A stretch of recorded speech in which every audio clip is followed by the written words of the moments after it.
Right, brothers and sisters. So, for today's present truth, I wanted to talk about Christ's temptation. There's a few people that say that Christ was not tempted as a man, and that, he's the Son of God and he's divine, so the temptations were easy. But let me tell you, when Christ was on earth, it's very clear, right? Even Ellen White mentions that when Christ came to earth and was made flesh, he left his divinity in heaven, meaning that he had to rely on the Father, just as how we need to rely on Jesus Christ to get his strength and to get his power and to get his help. He had to rely on the Father. He did not have direct access to his heavenly and divinely powers. He had to go on to the Father.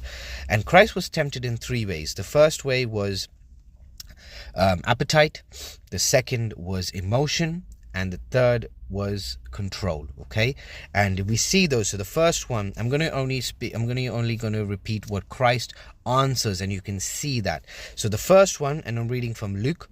So the first one, Luke 4:4, it is Christ answered him, saying, "It is written that man shall not live by bread alone, but every word that proceeded out of the mouth of God."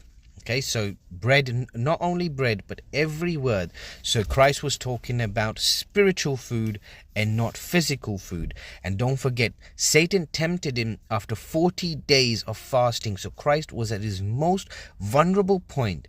Imagine you being at your most vulnerable point, and someone comes to you and says, "Why don't you eat this food or drink this water?" You would have straight away, you would have given up, and you would have been like, "Yeah, give me the food, give me the water."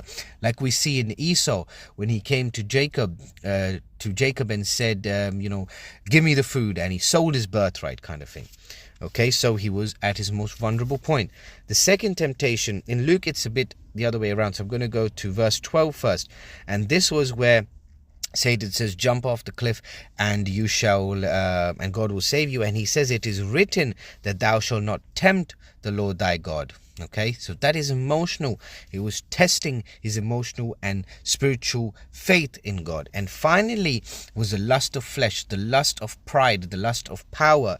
And Christ's response to him said, "Get thee behind me, Satan, for it is written, thou shalt worship the Lord thy God, and him only shalt thou serve."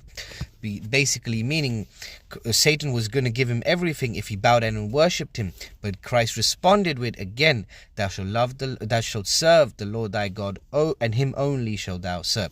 So Christ was tempted in three aspects, exactly how men are tempted, and the three aspects that he was tempted fall all temptations upon man, and Christ overcame, being the second Adam.